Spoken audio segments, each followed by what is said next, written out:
Mr. Speaker, I'm very honored at this time to yield 5 minutes to my friend and colleague from the great state of California, Mr. Waxman, the chairman of the Oversight and Government Reform Committee. The gentleman from California is recognized for 5 minutes. I thank my good friend for yielding to me. Mr. Speaker, this administration has mishandled the situation in Iraq from the very beginning. It misled the country into a war based on false and misleading statements about the threat from Iraq. It failed to plan for the aftermath of the military victory.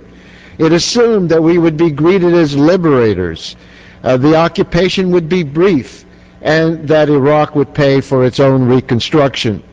It sent our troops to battle with dangerous shortages in body armor and devices needed to defuse remote-controlled bombs. It sent in too few troops to Iraq to provide security, leaving the Iraqi people to rely on their sectarian militias to give them some protection from the chaos.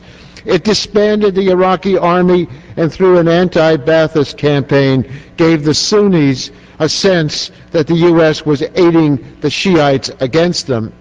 It refused to take on war profiteering, even as auditors, investigators, and inspectors generals unearthed massive graft, fraud, and abuse by reconstruction contractors. It alienated the Iraqi people with the shameful and criminal acts of Abu Ghraib prison. But what we now have in Iraq is a defeat. We cannot achieve the illusions of the Bush administration that we will be able to create a stable, unified, liberal democracy in Iraq that is pro-American. Instead, we have sectarian fighting, death squads, and a destabilized Middle East that threatens to be engulfed by the nightmare that we have unleashed.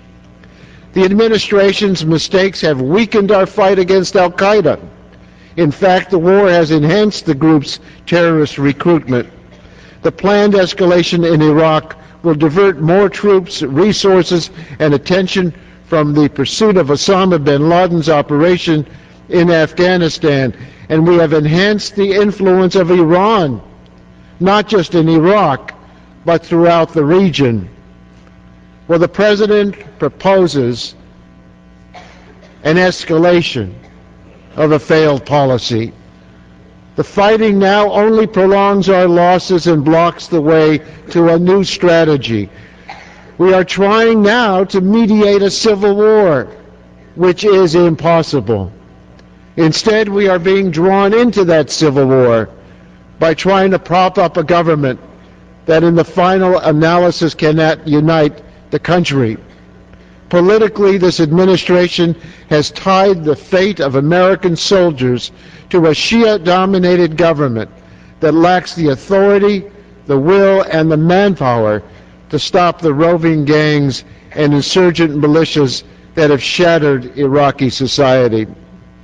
Instead of acknowledging these failures and embarking on a new course of action, the President gives us more of the same. Send more troops to Iraq.